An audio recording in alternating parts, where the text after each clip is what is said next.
হ্যাঁ গাইস, আসসালামু আলাইকুম রহমতুল্লাহ। কেমন আছেন আপনারা? অবশ্যই ভালো আছেন, ইনশাল্লাহ আমিও ভালো আছি। সো আজকে আপনার সামনে একটা ছোট্ট একটা কথা বলবো, যে কথাটা আপনারা অবশ্যই মনোযোগ দিয়ে রাখবেন। কথাটা কিন্তু অনেক গুরুত্বপূর্ণ। কথাটা যাই হোক, কথাটা অনেক গুরুত্বপূর্ণ।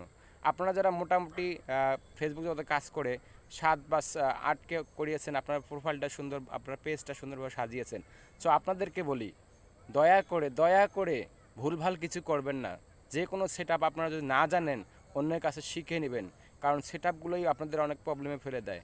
কারণ আমাকে দেখেন নতুন মনে হচ্ছে, আমার প্রোফাইল দেখে আমাকে নতুন মনে হচ্ছে। না, আমি নতুন না। আমার 2টা প্রোফাইল আমি নিজেই নষ্ট করেছি। আসলে নষ্ট করাতে আমার সুবিধা হয়েছে, আমি নিজেই অনেক কিছু শিখেছি। সো আমি বলি, আপনারা যাই কিছু করেন ঠান্ডা মাথায় করবেন। অনেক কিছু শেখার আছে, অনেক কিছু জানার আছে। সেজন্য ঠান্ডা মাথায় কাজ করবেন। যে কোনো সেট আপগুলো নিজের মানে না বুঝলে করবেন না কখনো।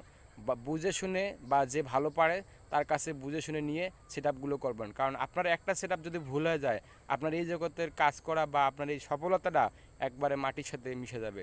সো ভালো চিন্তা ভাবনা করে সেট আপগুলো করবেন।